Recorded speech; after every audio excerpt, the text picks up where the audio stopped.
Hey guys, tonight we sink into a city that was never meant to be.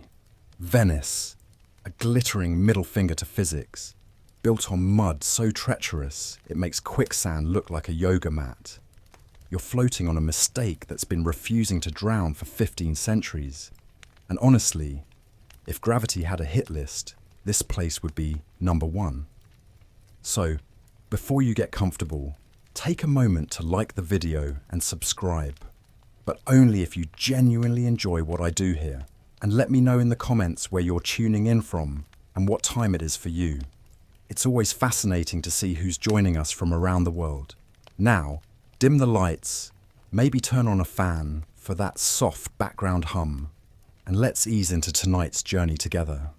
You stand there, ankle deep in the kind of swamp that smells like forgotten gym socks and broken dreams, staring at what will one day be the most photographed accident in history.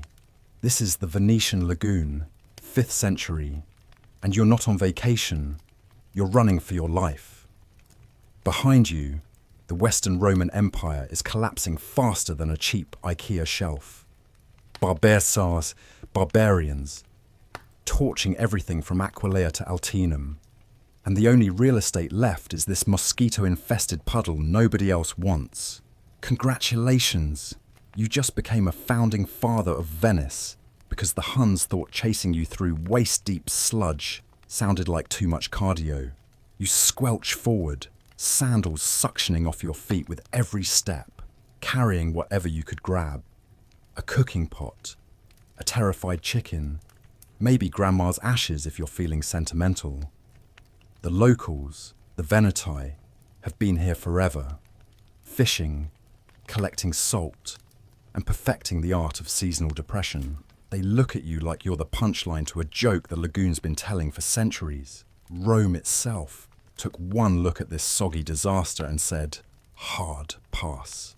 Roman surveyors came, sank to their knees in mud, sketched half a Ville aqueduct, then burned the papyrus and pretended they never existed. Even the tax collectors gave up. You can't garnish wages from someone whose address is third reed cluster on the left. But here you are, refugee from Padua or Concordia, because staying on the mainland means becoming a Lombard kebab. The lagoon is your panic room. No roads, no cavalry charges, just shallow water and a maze of sandbars that confuse invaders more than any fortress wall. You wade in, build a hut on stilts that leans like it's already drunk, and tell yourself this is temporary. Historians still argue whether the first settlers were brave visionaries or just the ancient equivalent of people who move into a haunted house because rent is free. Spoiler, it's the second one. You hammer planks together, roof them with reeds that leak like gossip, and watch the tide rise until your living room becomes an indoor pond. Your kids learn to swim before they walk. Your dog gives up barking and just sighs a lot. This is life now. You fish for grey mullet that tastes like low self-esteem, collect salt by evaporating puddles in the sun, and pray the next wave doesn't carry your entire zip code out to the Adriatic. The mainland burns in the distance. Cities falling like dominoes, Ravenna, Operturgium, all gone. But you're safe in your floating dumpster fire. Rome's marble cracks, its aqueducts crumble, its emperors become trivia questions. Your swamp, the swamp endures. You start small, a dozen families on Torcello, a few more on Malamocco. You name islands after whatever you're feeling that day. Murano, because everything feels murky. Burano, because you're buried in mud, up to your hopes. You trade fish for firewood, salt for iron nails, and slowly realize nobody's coming to save you. So you save yourselves. You elect tribunes, basically the guy who yells loudest but hasn't drowned yet, and swear loyalty to the Byzantine Empire because Constantinople is far away and doesn't micromanage swamp people. You're not Romans anymore. You're not barbarians either. You're Venetians, a word that means professional wet survivor. By the 6th century, you've gone from squatters to stakeholders. The lagoon that once mocked you now protects you. Longboats glide between islands like Uber eats for eels. You build churches on platforms that wobble when the priest gets too enthusiastic. You loot Roman ruins on the mainland. Bricks, columns, statues of emperors who never imagined their noses would end up holding up a fish market. Nothing says fresh start like recycling someone else's glory. You melt down Roman pots for nails, turn aqueduct stones into doorsteps, and pretend you meant to do that. You watch your kids grow up thinking solid ground is a myth. They row before they run, swear in 3 dialects, and develop calves that could crack walnuts. Your wife invents new curses for high tides that flood the kitchen mid-soup. You tell bedtime stories about a magical place called dry land, where shoes don't rot and laundry doesn't mildew before it dries. The kids laugh because they think you're making it up. You laugh because you're starting to believe it too. But something shifts. The barbarians move on. The world forgets the lagoon exists. And you stay. You dig channels to drain the worst marshes, pile mud into slightly less soggy islands, and realize this isn't temporary anymore. This is home. A home that smells like low tide and bad decisions. But home. You start charging tolls to mainland traders who need safe passage through your maze. You sell salt at markup because you can. You become middlemen between a dying empire and whatever comes next, all while standing in water up to your dignity. You look around one morning, mist rising off the canals like ghost breath, and realize you've done the impossible. You've turned a refugee camp into a civilization, not because you're geniuses, though let's be honest, you're starting to feel pretty smug, but because you're too stubborn to leave. Venice isn't born from ambition. It's born from, well, we're already wet, might as well commit. The same mud that tried to eat your sandals now cradles your future. You name your first real square after St. Mark because stealing a saint's bones from Alexandria feels like a power move. You build bigger boats, paint them brighter colours, and start thinking maybe this swamp thing could work. You watch sunsets that turn the lagoon gold, reflections so perfect they look photoshopped by God. You eat crab that tastes like victory and drink wine that definitely isn't watered down. You tell yourself the leaning bell towers are a feature, not a bug. And somewhere between the mosquitoes and the miracles, you fall in love with the absurdity of it all. This city shouldn't exist. Every tide is a reminder that physics is rooting for your failure. But you keep building, keep breeding, keep believing that if Rome can fall, maybe mud can rise. You stand on a platform of packed earth and stolen marble, watching your grandchildren fish from doorsteps, and realize you've created something eternal by accident. The Roman Empire is a footnote. Your swamp is a superpower. You've turned running away into running the show. Venice, the city that began as a cosmic hold my beer, is officially open for business. And business is about to get very, very wet. You squelch through what passes for streets, basically planks balanced on hope, and notice something weird. The ground doesn't jiggle as much anymore. Those logs you jammed into the mud years ago, they're not rotting, they're petrifying. The oxygenless water has turned timber into stone, a forest of fossilized middle fingers to entropy. You trip over a Roman column someone dragged here as a joke and realize it's now load-bearing. You laugh because what else can you do? Your city is held together by recycled empire and denial. You start families, lots of them. Population explodes because apparently nothing says romance like shared malaria. You develop a dialect that sounds like Latin, gargling seawater. You elect doges, fancy mayors in hats that get progressively sillier, and swear you're independent while still sending tribute to Byzantium because nobody wants to fight over a swamp. You build bigger churches, paint them with gold you definitely found lying around, and pretend the leaning campanile is modern art. You watch invaders come and go, Lombards, Franks, Huns. They all take one look at your mosquito death maze and nope out. You become the ultimate, not my problem neighbours. Mainland cities beg for your salt, your fish, your safe passage. You charge premium because supply and demand, baby. You invent banking before banks are cool, lending money to crusaders who promise to pay you back in Jerusalem or whatever. Spoiler, they don't. But you're already rich from charging Venice tax on everything that floats. You stand on the edge of your impossible city, watching the sun sink into the lagoon like it's apologizing for trying to drown you earlier, and feel something dangerous. Pride. This swamp tried to kill you. Rome ignored you. History forgot you existed. And yet here you are, building palaces on pudding, turning refugees into royalty, making water work for you instead of against you. Venice isn't a city. It's a dare. And you just accepted. You wake up one morning to find your hut has neighbours. Lots of them.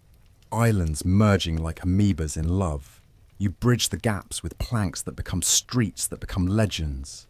You name canals after saints who definitely never visited. You develop a fashion for platform shoes because high water waits for no one. You become experts at gondola parking tickets. You turn survival into style. You watch your great-grandkids grow up thinking wheels are mythical creatures. They row to school, flirt via boat, propose marriage mid-canal with orchestras floating behind them like it's normal. You invent carnival masks because anonymity is easier when everyone's related. You build theatres on water because why not? You become the Disneyland of the medieval world, except the rides are real and occasionally sink. You look back at the terrified refugee who first waded in here, carrying nothing but trauma and a chicken, and realize something terrifying. You won. Not because you're smarter or stronger or blessed by gods. You won because you refused to leave. Venice isn't built on rock like Rome. It's built on spite. Beautiful, glittering, waterlogged spite. And that, my friend, is the strongest foundation of all. You drift off to sleep in a city that rocks gently with every wave, lullabied by water lapping at walls that shouldn't exist, dreaming of a time when your descendants will charge tourists 18 euros for coffee because they can. You smile in the dark because you know the secret. Venice wasn't planned. It was survived. One soggy, stubborn day at a time. You roll up your sleeves, already soaked because everything here is perpetually damp, and grab a mallet the size of your existential dread. It's time to turn liquid mud into something that pretends to be land. You're not building a city yet. You're just trying not to become part of the food chain for lagoon eels. The seabed beneath your feet is a treacherous layered cake of silt, clay, and yesterday's bad decisions. If you drop a coin, it vanishes forever with a smug little plop. Historians still argue whether the Venetians drove exactly 10 million piles, or if chroniclers just really liked round numbers. But either way, you're about to hammer an entire forest into oblivion. You start with the trees, not local ones. Those are sad little things that look embarrassed to exist. No, you send boats up rivers to the Alps, bargaining with mountain folk for oak, alder and larch that have never seen salt water and are about to regret everything. Each log is 10 feet long, pointed like a vampire stake, because irony is free. You float them back in rafts that look like floating bonfires waiting to happen, then line them up like soldiers about to charge into quicksand. Your crew, mostly guys named Marco, who all claim to be distantly related, wades in up to their armpits, positioning each pile exactly where the mud is softest because of course that's where you build. You swing the mallet, thunk. The first pile sinks 6 inches and stops, laughing at you. Thunk. Another inch. This is not carpentry. This is percussion therapy for people who hate themselves. You invent a rhythm. Swing. Curse. Splash. Repeat. The mallet is weighted with stones, dropped from a makeshift crane that creaks like it's filing a complaint. Each impact drives the wood deeper into the clay, compressing centuries of decomposed seaweed into something resembling resistance. Your shoulders burn, your back screams, and the mosquitoes treat you like an all-you-can-eat buffet with a side of regret. You drive them close, really close, 10 centimeters apart in places, creating a wooden thicket so dense you could lose a cat forever. Layer after layer, you cross-hatch them like a wicker basket for giants. One level horizontal, the next diagonal, because straight lines are for mainland amateurs. You're building an underwater raft that will one day support cathedrals, and right now, it just looks like the world's most ambitious beaver dam. The water around you turns the colour of weak tea from all the disturbed silt, and fish nibble at your legs like they're quality testing the new real estate. You work through tides that rise and fall like the lagoon is breathing heavy. Low tide exposes the piles like accusing fingers. High tide tries to float your entire operation away. You tie ropes to everything, including your dignity. When a storm rolls in, and they always do, because the Adriatic has anger issues, you cling to half-driven piles while waves slap you silly, whispering sweet nothings about drowning. But you keep swinging, because quitting means admitting the swamp won. And Venetians don't do surrender, they do passive-aggressive endurance. You discover the secret by accident. One day you trip over a pile driven 20 years ago and stub your toe on something hard. You dig down, well, splash down, and find wood turned to stone. The anaerobic mud, that oxygen-starved traitor, has preserved the timber instead of rotting it. Mineral salts infiltrate the cells, replacing soft pulp with something that laughs at termites. Your foundations aren't decaying, they're fossilizing. You're building on dead trees that refuse to die. An immortal forest where roots grip the seabed like nature's rebar. You expand the operation. Entire islands become pile-driving factories. You invent machines, huge wooden frames with pulleys and counterweights that look like medieval gym equipment for masochists. Teams of 10 men haul ropes, while one poor soul rides the mallet like a demented elevator. Thud, thud, thud. The sound echoes across the lagoon like the heartbeat of a city being born in agony. You drive piles for houses, for churches, for warehouses that will one day store spices worth more than kingdoms. Every structure gets its own forest floor, thousands of logs per building, millions across the city. You feel it happen slowly. The squelch underfoot becomes a thud. The wobble becomes a wiggle. You're walking on platforms now, wide expanses of compressed wood topped with clay and sand that don't try to eat your sandals anymore. You lay Istrian stone slabs over the top, waterproof and dense, shipped from across the sea because local rocks sank in protest. The stone locks everything together like a lid on Pandora's very expensive box. You step back, well, step forward, since there's no back, and realize you've created solid ground where gods failed.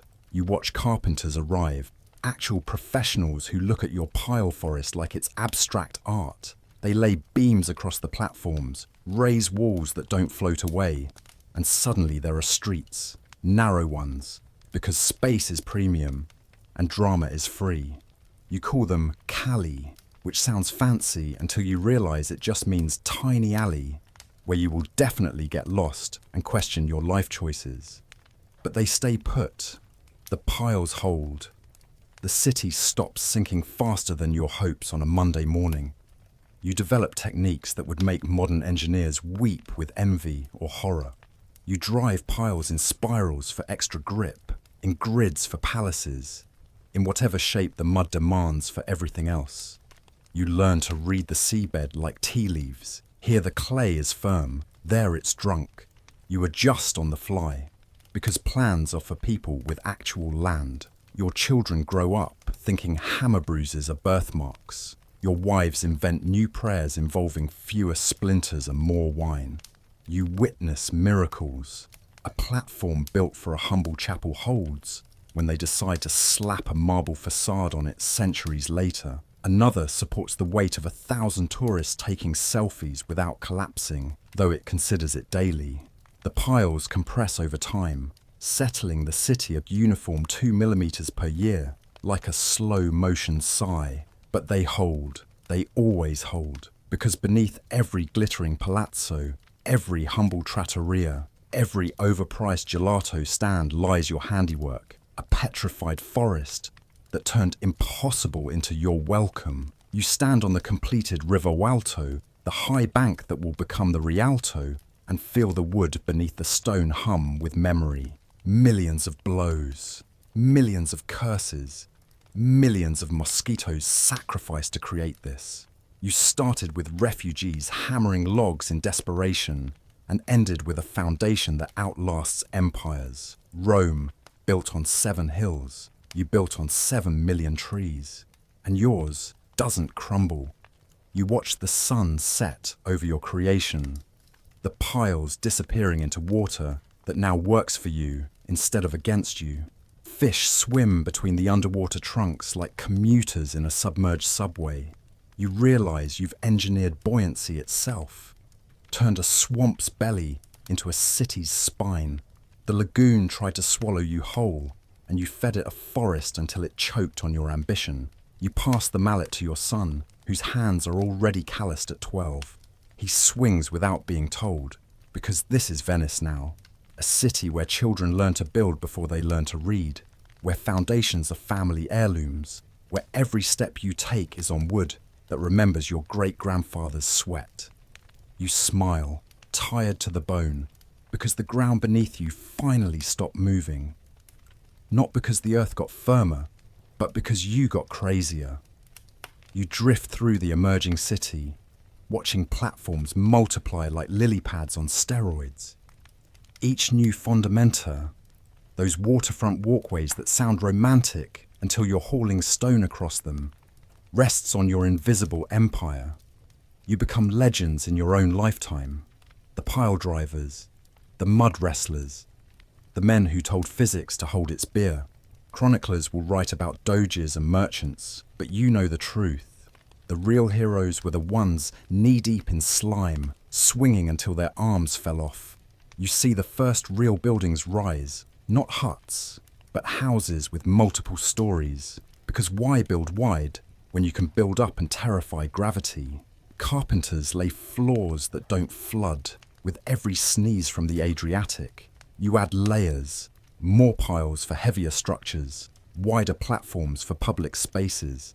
The Piazza San Marco starts as a muddy field marked by stakes. You drive so many piles it becomes the most over-engineered patch of dirt in history. You innovate constantly.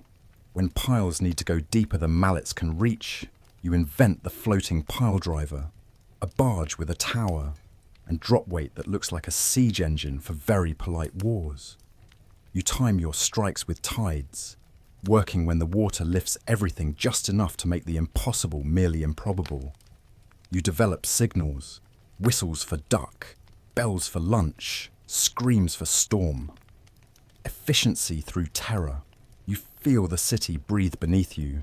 The piles settle together, creating a unified raft that moves as one. When subsidence happens, because of course it does, everything sinks evenly, like a drunk friend leaning on you at closing time.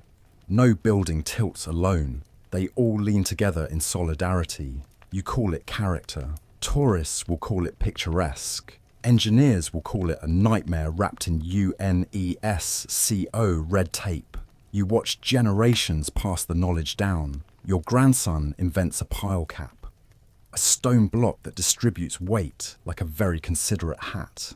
Your great-granddaughter figures out that alder resists shipworms better than oak. Because even underwater, Venice has pests with opinions. The craft evolves, but the madness stays pure. You're not just building foundations. You're building a relationship with the lagoon based on mutual disrespect and codependency. You stand in what will become the arsenale, the shipyard that births galleys faster than rumours, and count the piles. Thousands just for one dock. You realise scale isn't a problem anymore. It's a flex. Venice doesn't do small. It does hold my wine while I hammer a forest into the sea. The workers sing now, bawdy songs about wives and waves, because rhythm helps when your life is percussion. You discover quirks. Some areas need piles 40 feet long because the mud there is particularly dramatic. Others manage with 20 because the clay decided to cooperate for once. You map it all in your head, a mental atlas of underwater obstinance. You become part cartographer, part exorcist, driving wood to banish the squelch. The lagoon fights back with currents that undercut your work, but you counter with more piles, denser grids, pure Venetian spite. You watch the platforms grow into a network. Bridges connect them first with wood, then stone, because falling in becomes less charming after the 1000th time. You lay the first fondamenta along what will be the Grand Canal, piles marching in formation like soldiers made of tree. The water between them becomes streets. The streets become veins. The veins become the city's lifeblood. You feel pride creep in, dangerous and warm. You started as refugees hammering in panic and became architects of the impossible. Every palace that rises, every church bell that rings, every gondola that glides, they all rest on your calluses. The piles are invisible now, buried under layers of stone and history, but you know they're there, whispering with every tide, holding secrets and weight and the occasional lost sandal. You pass by building sites where new generations swing mallets with the same rhythm you taught them. They don't know your name, but they know your swing. The thud, thud, thud echoes through centuries, a lullaby of defiance. You smile because the city isn't sinking today. Tomorrow, maybe, but today the piles hold. And in Venice, today is eternity. You wander the emerging calle, where shadows fall sharp between buildings that lean like gossiping neighbours. The piles beneath create a subtle spring in your step, a reminder that you're walking on compressed forest, on human will made wood. You greet pile drivers by name, share wine from leather flasks, tell stories of the great storm of '73, when waves nearly undid a year's work. They laugh because they've got their own storms now. You see the city take shape around your foundations. Warehouses rise first, practical, squat, built to store salt and ambition. Then houses, taller, with balconies that overhang canals like they're flirting with disaster. Then churches, because even atheists need somewhere to store stolen relics. Each one demands more piles, better piles, piles driven with prayers and profanity in equal measure. You develop specialties. Some crews master the art of the spiral drive for corner strength. Others perfect the crosshatch for heavy loads. You compete quietly, who can drive deepest, fastest, with fewest broken mallets.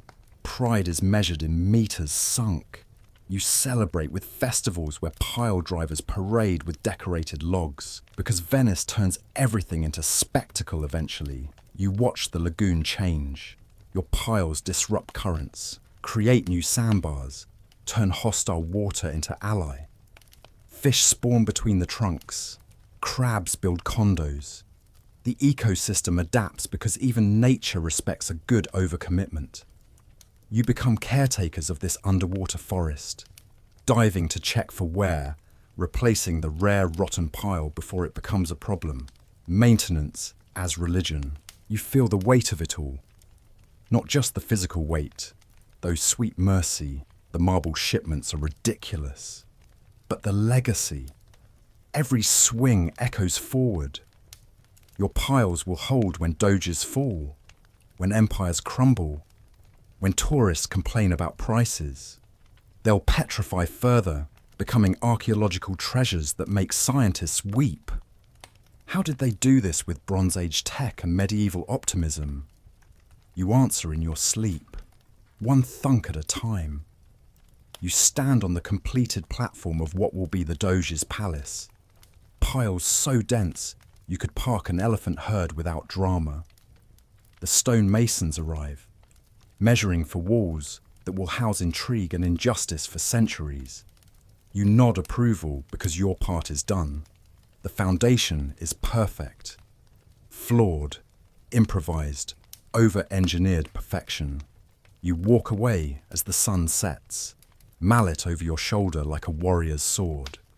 Behind you, Venice rises on your forest floor, defiant and damp and utterly insane.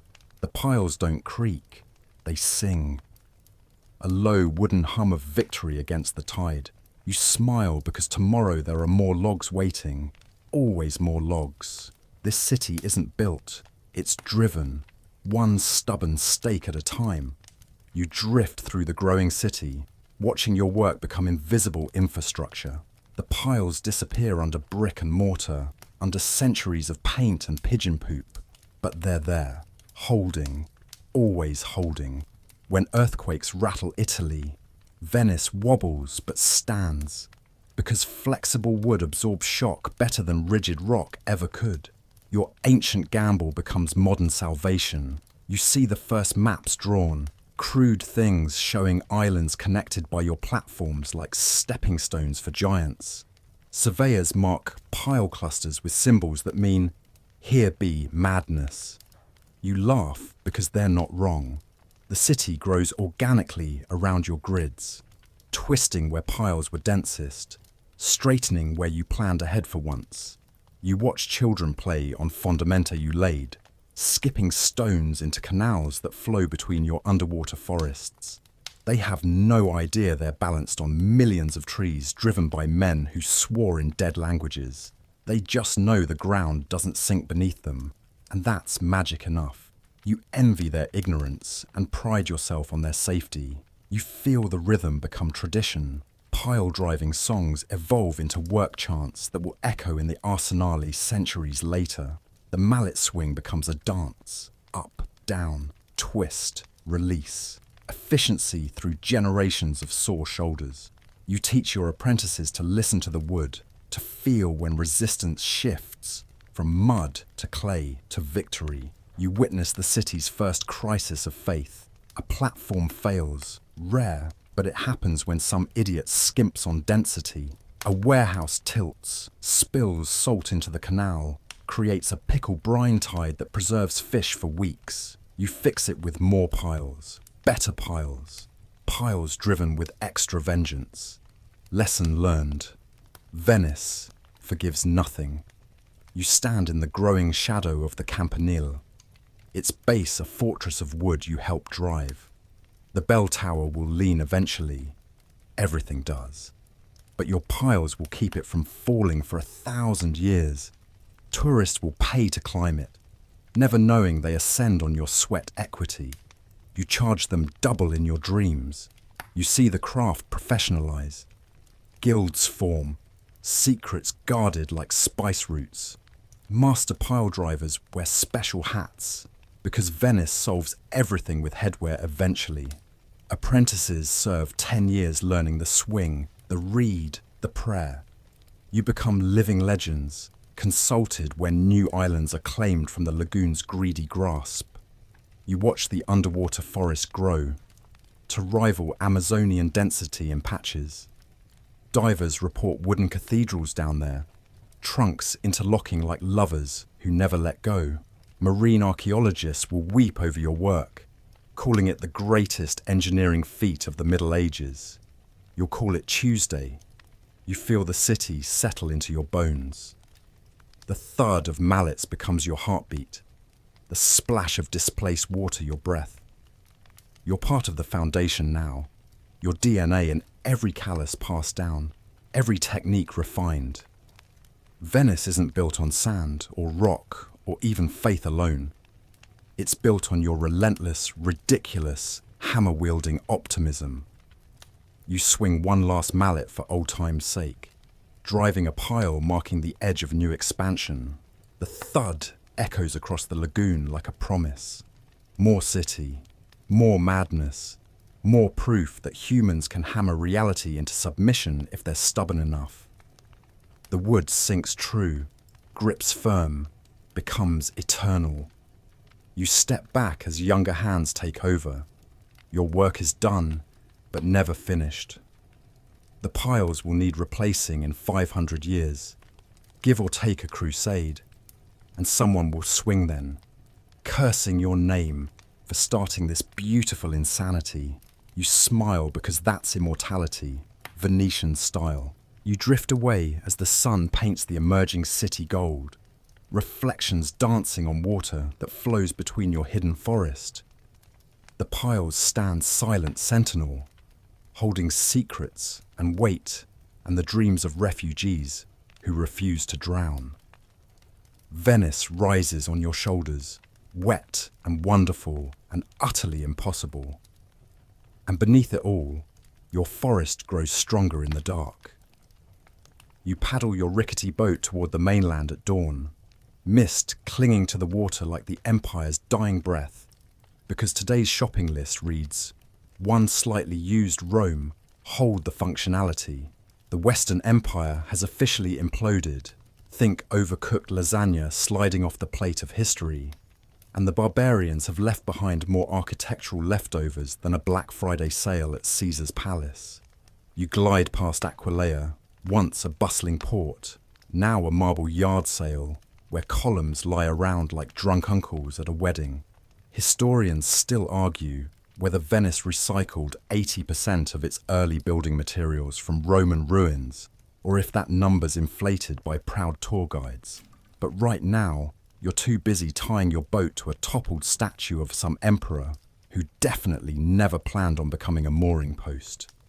You step ashore, actual dry land, what a concept, and survey the damage. Temples gutted, forums flattened, bathhouses looted down to the plumbing. It's like the apocalypse had a yard sale and everything must go.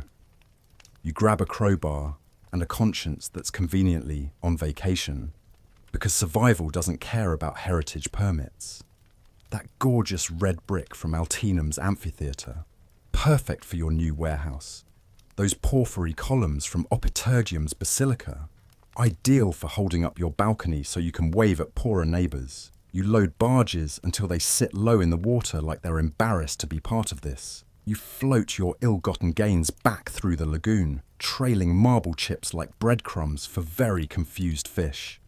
The boatmen sing dirty songs about Roman virgins to keep rhythm, because cultural appropriation starts early in Venice. You unload at the Riva Alto, where your pile-driven platforms wait like blank canvases for someone else's masterpiece. That mosaic floor from a Paduan villa, now it's your kitchen tiles, complete with scenes of bacchanals that make Sunday dinner awkward.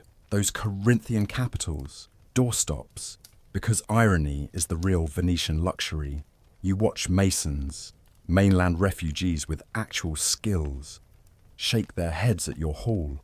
This arch came from a triumphal gate, one mutters, fitting it into your warehouse wall. You shrug. Now it's triumphantly holding up fish barrels. Nothing says rebirth like repurposing the empire that abandoned you. You melt down bronze statues for nails, grind marble dust into mortar, turn lead pipes into guttering that still poisons slightly for authenticity. Rome's grandeur becomes your duct tape, holding together a city that shouldn't exist. You develop a system. Scout teams prowl ruined cities like architectural vultures, marking prime loot with chalk hexes. Then the heavy lifters arrive. Oxen, winches, pure Venetian greed. You float entire facades back piece by piece, reassembling them like the world's most expensive Lego set. That theatre from Concordia, its stage becomes your council chamber, perfect for dramatic Doge elections. Those aqueduct bricks, stacked into houses that lean with imperial dignity. You're not stealing, you're adopting orphaned architecture. You feel the irony sink in deeper than your piles. Rome built to last forever on solid rock. You build forever on pudding using Rome's corpse. Emperors who conquered continents now support your laundry lines. Aqueducts that carried water to millions now channel rainwater off your roof. You laugh while hauling a statue of Venus, missing an arm, because barbarians, up to your bedroom. Welcome home, goddess. Mind the damp. You watch the city transform from soggy camp to recycled splendor. Byzantine influences sneak in via trade, but the bones are pure Roman remix.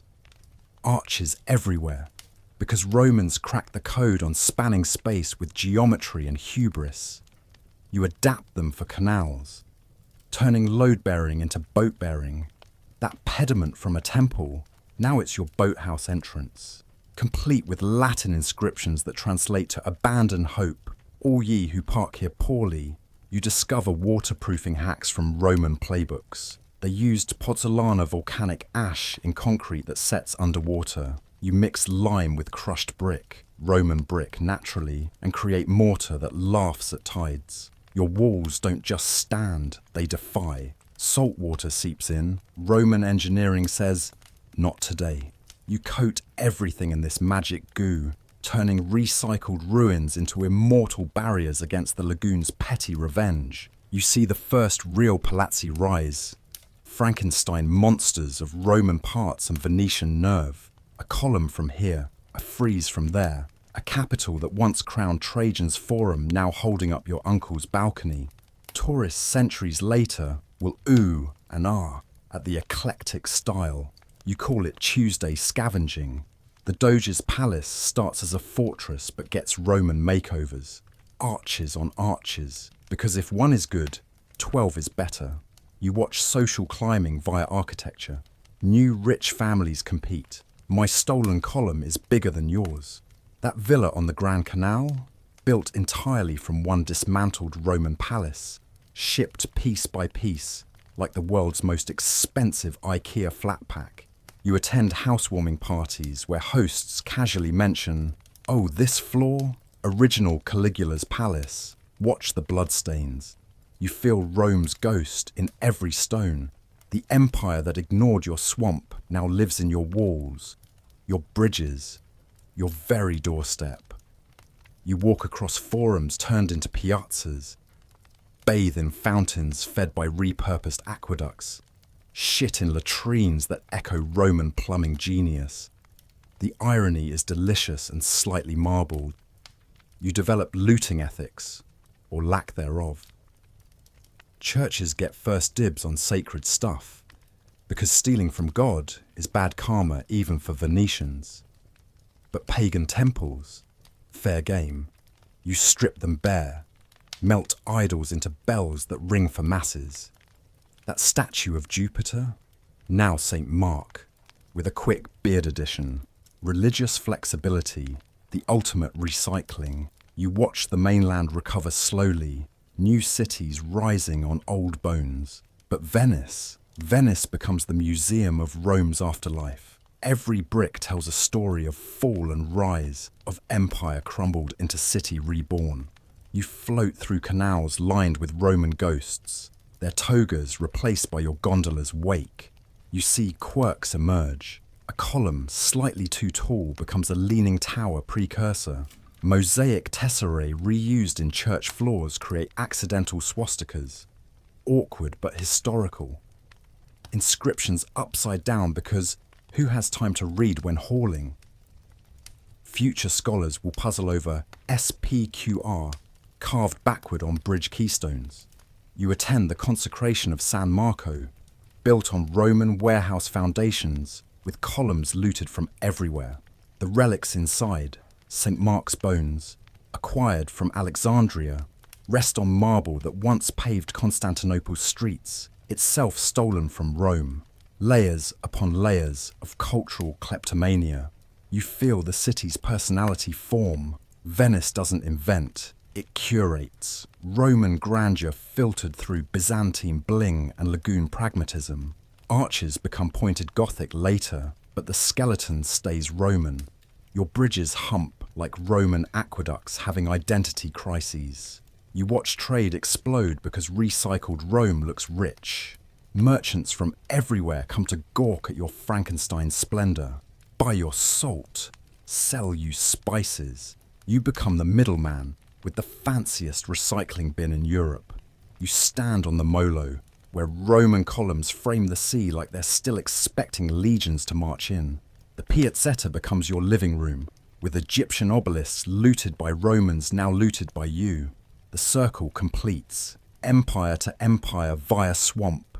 You see the tetrarchs, those purple porphyry statues embedded in San Marco's corner, stolen from Constantinople, itself stolen from Rome. They're hugging each other because even emperors know Venice is a hugger, not a fighter.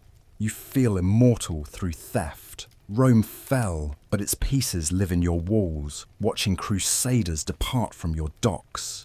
Renaissance painters sketch your arches. Tourists overpay for your coffee. The empire breathes through your lungs. You watch sunset turn recycled marble pink, reflections in canals doubling the grandeur. Rome's ghosts approve, or at least they've stopped complaining. You built eternity from ruins, one stolen stone at a time. You drift home past facades that lie about their age, whispering, "I was once important," in Latin.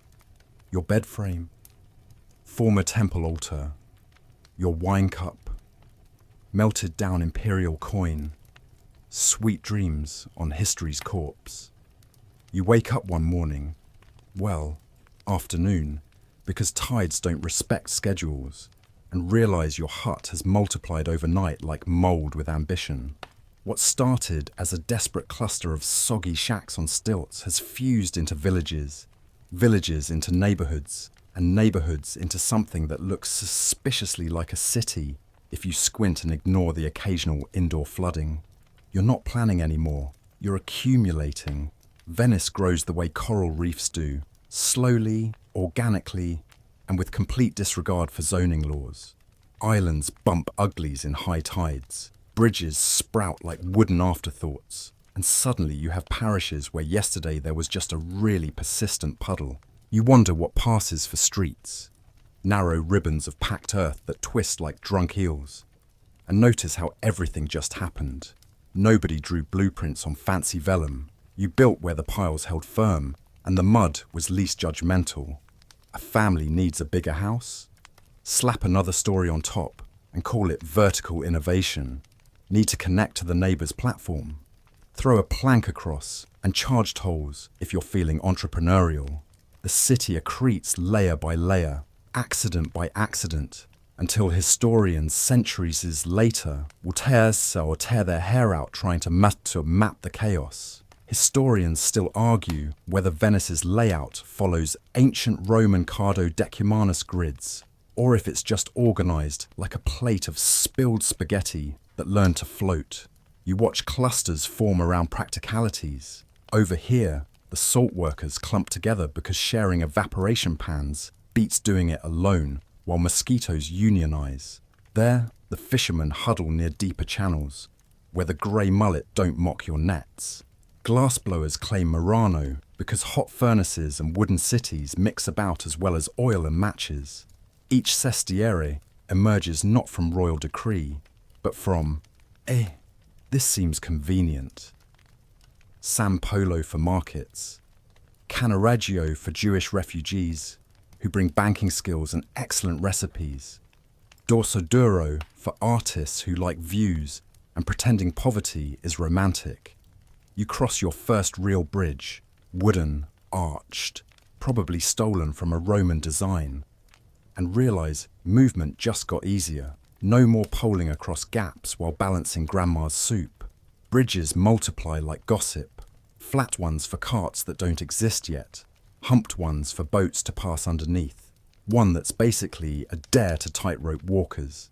The Ponte della Tette gets its name because ladies of negotiable affection advertise from windows, proving Venice markets everything, even architecture with benefits.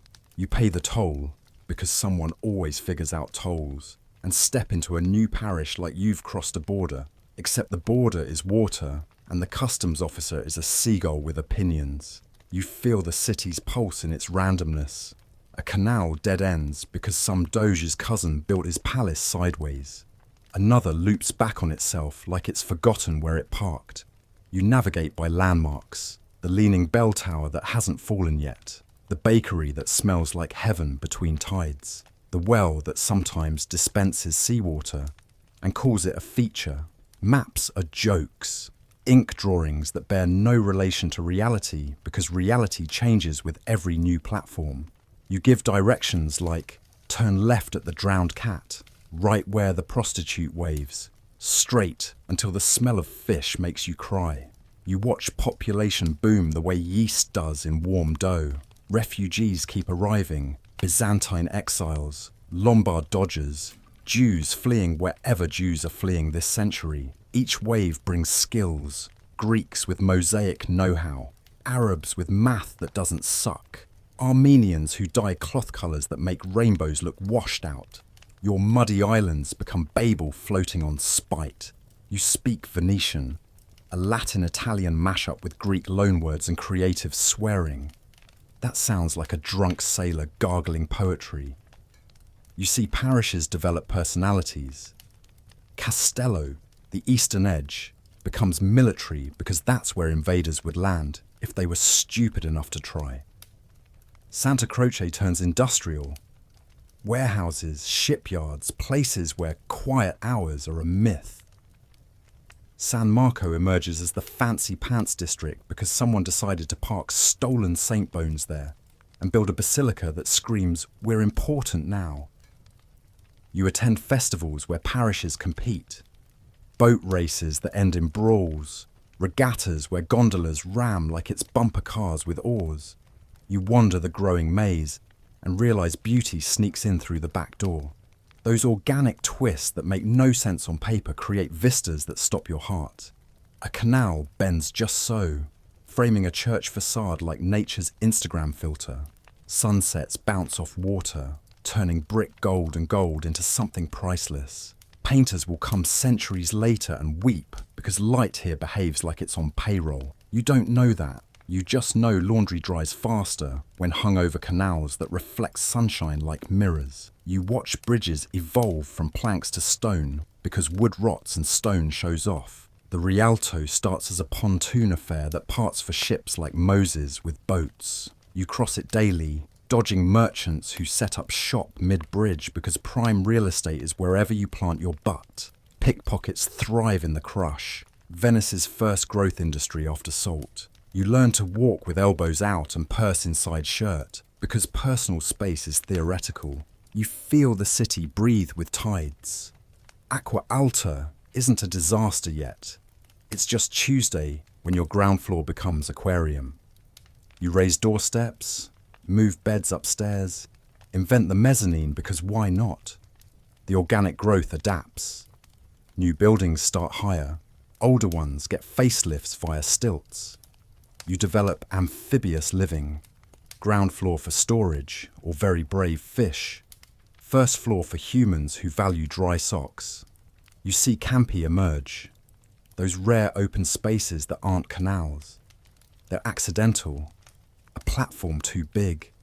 A burned down cluster nobody rebuilt yet. You fill them with wells because fresh water is the real luxury. Ringed by churches because God gets prime real estate. Kids play football with balls that frequently become tributes to the lagoon. Old men argue politics while pigeons plot revolution. The Campo Santi Giovanni e Paolo becomes your living room, complete with colossal statues that make everyone feel inadequately proportioned. You watch the Jewish ghetto form, not by choice, but because Venice tolerates when it profits. You confine them to an island, charge extra taxes, lock gates at night, and somehow they turn foundry waste into the world's banking hub. Irony layers thicker than lasagna. Their tall buildings, sky high because space is cruel, become the first skyscrapers. Forced ingenuity that makes you jealous. You navigate by sound. The bell from San Giacomo tolls hours that nobody agrees on. Oars splash in rhythms that identify rowers better than faces. Vendors hawk everything from eels to eternity. You learn the city's moods. Fog that turns streets into suggestions. Sirocco winds that bring African heat and tempers. Bora gusts that make bridges sing like they're in pain. You see trade reshape growth. The Fondaco dei Tedeschi rises near Rialto because German merchants bring silver and take spices, need warehouses that don't sink. You regulate them like hawks because foreigners with money are both blessing and threat. Similar fondacci for Turks, Greeks, Persians, each a mini embassy of controlled chaos.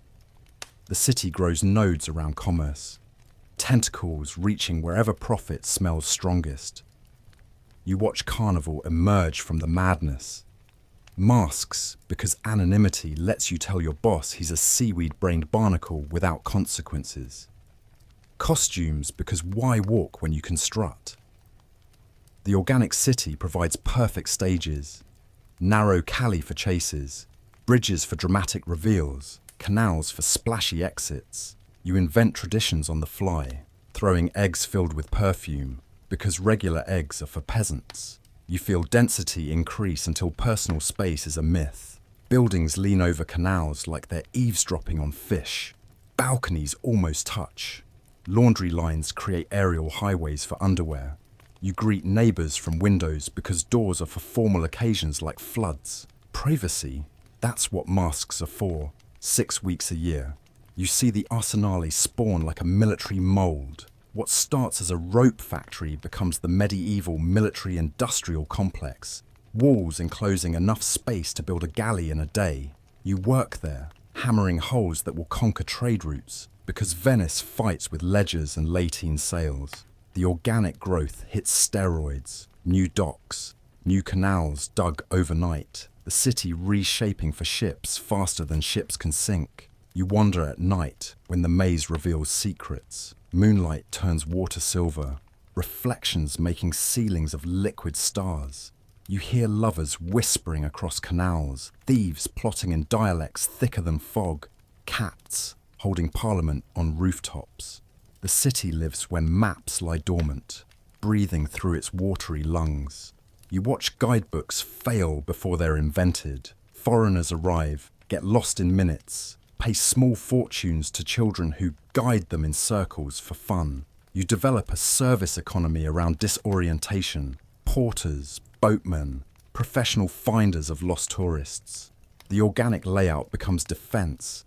Invaders would need GPS and therapy to navigate. You see art bloom in the chaos. Masons who started with recycled Roman bricks now carve Gothic flourishes because pointed arches feel fancy. You paint facades, colours that clash beautifully. Ochre against terracotta, blue against gold, because uniformity is for mainland losers. The city becomes a canvas where accidents look deliberate. You feel community form in the twists. A flood hits. Everyone helps, because tomorrow it might be your palazzo underwater. A fire starts. Bucket brigades snake through Cali narrower than buckets. You know your neighbour's business, their cousins' scandals, their dog's urinary schedule. The organic growth force is intimacy, beautiful, suffocating, Venetian. You watch the city reach critical mass around 1000 AD. What was scattered islands becomes a contiguous floating organism. 118 islets stitched by 400 bridges and sheer willpower. You stand where the Grand Canal bends like a question mark and realise you've created something alive. It pulses, digests, excretes, reproduces. New islands born from landfill and ambition. You see the first attempts at control. Doges try imposing order, straightening canals, standardizing bridges. But the city laughs and grows crooked anyway. You riot when they suggest street signs, because mystery is heritage. The organic beast wins. Planners become poets who describe what already exists. You drift through Carnivale madness, masked as a plague doctor because why not combine fears? The city reveals its soul in costume, excessive, layered, impossible to pin down. You kiss strangers who might be your wife, duel with breadsticks, dance until canals reflect dawn. The organic growth celebrates itself. Every twist a story, every dead end a joke. You watch from a bridge as sunrise paints the maze gold. Reflections multiply infinity, every canal a mirror. every mirror a lie. The city that grew without permission now demands the world's attention. Traders come, artists stay, empires tremble. You started with refugees hiding in mud. You end with a metropolis that hides the world in its folds. You feel the coral reef complete. Venice isn't a city, it's an ecosystem. Fishing canals, birds on rooftops, humans in the crevices. It feeds on trade, excretes beauty, reproduces through immigration. You walk its veins knowing every step is on accident made permanent. You see tourists avant la lettre, pilgrims, diplomats, wide-eyed merchants get lost and found and lost again. They write home about the miracle city with no streets, no horses, no sense. You charge them double for directions that lead nowhere, because the journey is the destination and the destination is profit. You watch the map finally drawn, crude but recognizable, showing the S-shaped Grand Canal like a dragon's spine. Islands cluster around it like scales. You trace it with a finger that knows every bend by heart, every bridge by splinter. The organic monster has a face now, and it's winking. You feel pride swell, dangerous and damp. This wasn't built, it happened. Like mold, like love, like Venice. You started running from barbarians. You ended running the Mediterranean. All because nobody told the city to stop growing sideways. You drift home through Cali that know your footsteps, past windows glowing with oil lamps and secrets. The city wraps around you like a lover who pickpockets while hugging. Organic, chaotic, alive. Tomorrow it'll grow more. Another bridge, another palace, another accident waiting to become tradition. You sleep in a bed that rocks gently with passing boats, dreaming of a city that dreams you back. Venice, the longest running improvisation in history. And the audience, history itself, can't look away. You stand at the edge of your platform one morning, staring across a canal that's basically a muddy ditch with delusions of grandeur, and realize wheels are officially fired. That cart your cousin dragged from the mainland, it sank faster than a doge's reputation after a bad trade deal. Horses, those poor beasts take one look at your bridges, steep, narrow, and slick as political promises. And nope, out harder than a Roman surveyor. You're done pretending land rules apply. From now on, Venice runs on water, oars, and the quiet satisfaction of knowing mainlanders will never understand your parking nightmares. You grab a sandolo, a flat-bottomed boat that's basically a floating plank with commitment issues, and pole across what used to be a puddle between huts. The water slaps gently against pile-driven edges, reminding you who's really in charge. You decide this ditch needs a promotion. You dig deeper with shovels that double as gossip tools, widen it with teams of men who sing about women they definitely aren't married to, and line the banks with stolen Roman bricks because erosion is for amateurs. What starts as a survival trench becomes a Rio, a proper canal with attitude. Boats glide through where yesterday you waded knee-deep in regret. You watch the revolution spread like high tide in a panic. Every neighbourhood digs its own veins. Rio Terra, for former streams now buried under Cali. Rio Nuovo, because originality peaks early. You dredge constantly. Silt builds up faster than grudges, hauling mud in baskets that leak like secrets.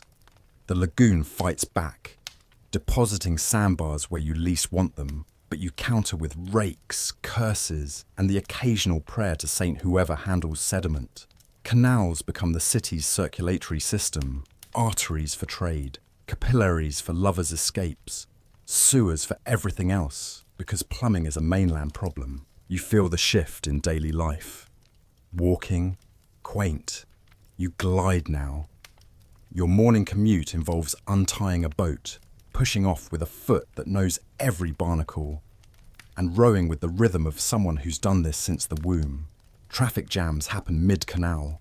Gondolas full of silk merchants arguing right of way with fishermen hauling eels that still bite. You invent rules. No overtaking on blind bends. Yield to bigger boats. Honk by yelling creative insults. The first traffic cops are old women from windows who throw buckets on offenders. You watch gondolas evolve from ugly ducklings to black swans. What starts as asymmetrical rowboats, lopsided because one oar is easier than two, becomes sleek, curved masterpieces handcrafted in squarrow yards that smell like tar and ambition. The Felzer, that little cabin for discreet activities, appears because rain waits for no adultery. You paint them black by law in the 16th century to curb showing off, but until then, it's rainbow chaos. Red for rich, gold for doges, polka dots for that one guy who lost a bet. You navigate the emerging grid, or lack thereof. The Grand Canal snakes like a drunk serpent, wide enough for galleys and egos. Smaller canals branch off in patterns that make sense only to fish and lifelong residents. You learn to read water like faces. Ripples mean incoming boat. Flat calm means ambush by beggars. Foam means someone dumped chamber pots upstream. Dead ends become make-out spots or murder scenes, depending on the century. You see delivery systems reinvented. Bread arrives by boat, waking you with cries of "Pan fresco" that echo off water like surround sound. Garbage leaves the same way. Barrels poled to collection points where it becomes landfill for new islands. Funerals process via canal. Coffins draped in black with gondola orchestras playing dirges that sound suspiciously upbeat. Weddings? Fleets of decorated boats trailing flowers and unpaid bills. Even firefighting. Pumps on barges because flames don't care about your aquatic aesthetic. You watch markets float. The Rialto becomes a boat parking lot at dawn. Merchants tying up with produce that travelled from Crete overnight. Fish markets on pontoons because fresh catch waits for no embankment. You haggle mid-water, tossing coins that occasionally feed fish instead of sellers. The herbaria for veggies, pesceria for seafood that stares back accusingly. Smells mingle, brine, basil, barnacles, and the faint whiff of "did someone die here?" You feel social life aquatize. Courting happens via serenades from boats. Gondoliers with lutes who charge by the song or the heartbreak. Arguments escalate to orgials that splash more than hurt. Gossip travels faster than light because echoes off water carry voices 3 canals over. You develop canal etiquette. Sing when approaching blind corners. Don't block during floods. Tip your gondolier or walk home wet. You see engineering feats disguised as everyday. You dig the Cannaregio Canal in months. Straightish, deep enough for big ships. Because Jewish merchants pay well and complain louder. You widen Rio Novo for the same reason. Maintenance crews patrol constantly, probing depths with poles marked in brasher, dredging by hand, because machines are for people with dry feet. You invent the traghetto, gondola ferries across Grand Canal, because bridges are rare and drama is free. You watch bridges fight back. Most canals stay bridgeless because boats rule. But where you must cross, you build high arches for sails underneath. The Scalzi, the Academia, wood first, then stone when ego demands. But 90% of transport stays wet. You stand on fondamente, those walkways hugging buildings, and realise they're glorified docks with delusions. Laundry hangs overhead like surrender flags. Cats patrol like mafia, and every doorstep doubles as boat hitch. You feel the city's rhythm sink to water. Tides dictate everything. Low tide exposes mud that smells like Satan's gym socks. High tide turns Cali into wading pools. You time errands around Aqua Alta, those mini floods that make sirens optional. Shopkeepers raise goods on platforms. Residents wear boots like armour. Tourists centuries later will pose in it for Instagram because suffering is content. You see professions born from boats. Gondoliers form guilds with secrets passed father to son. The perfect Varese stroke, the Remo bite that doesn't splash nobles. You license them, limit numbers, because scarcity breeds tips. Rameri craft oars, shaped to canals' whims. Forecole, those carved rowlocks, like abstract art that costs more than houses. Squarrow yards hide in corners, building gondolas upside down because tradition is weird.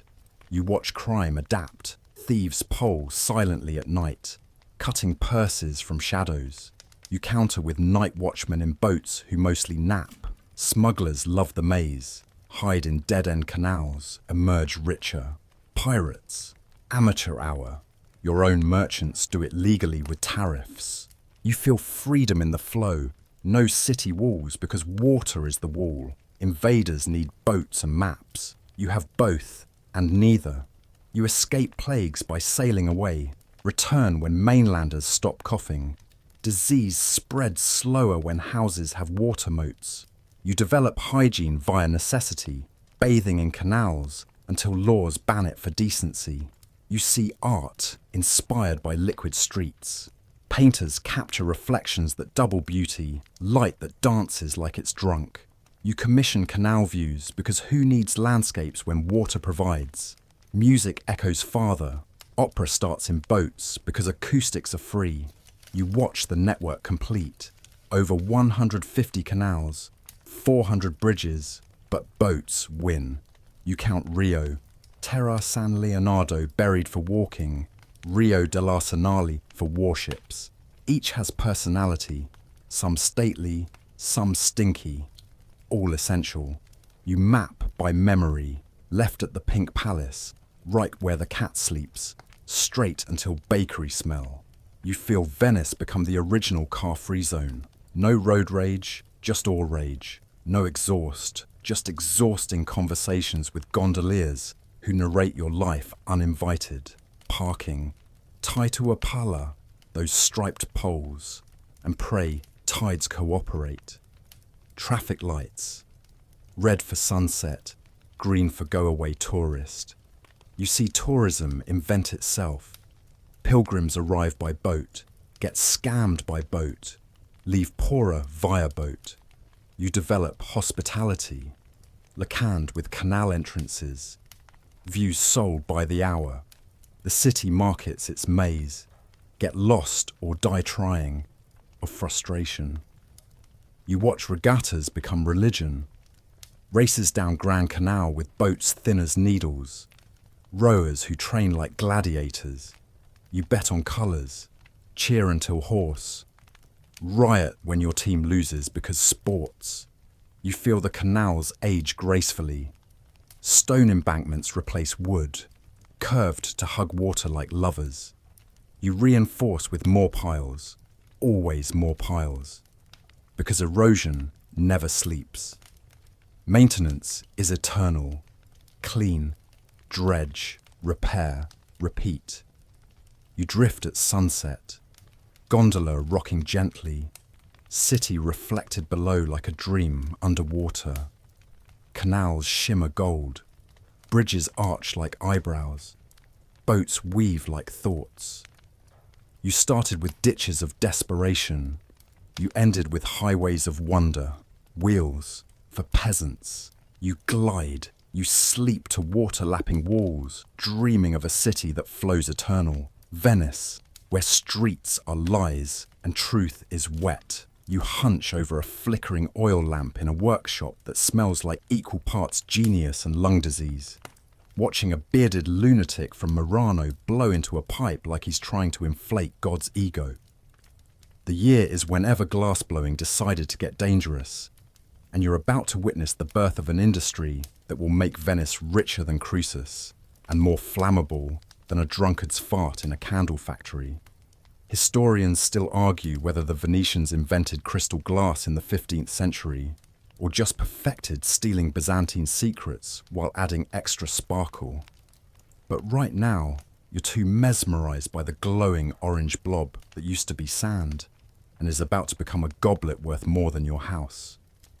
You watch the maestro twirl the blowpipe like a baton in Hell's marching band. The glass swelling into a bubble that catches lamplight and throws rainbows on walls already scarred from previous explosions.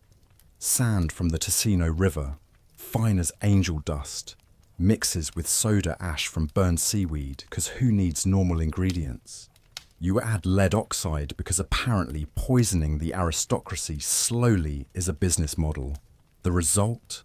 Cristallo, clearer than a conscience after conassion, thinner than a doge's promise, and more fragile than a merchant's virginity on crusade.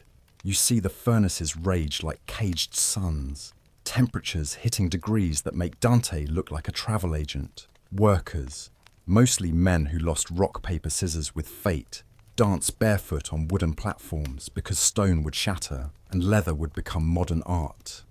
They work in shifts because glass doesn't sleep and neither does profit.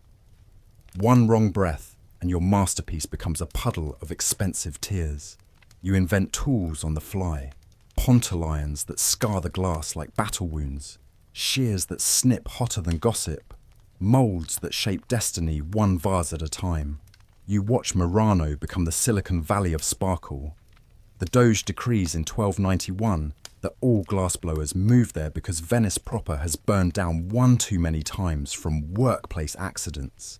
You pack your furnace and your trauma, sail to the island that's basically a maximum security resort for pyromaniacs. 7 furnaces become 70.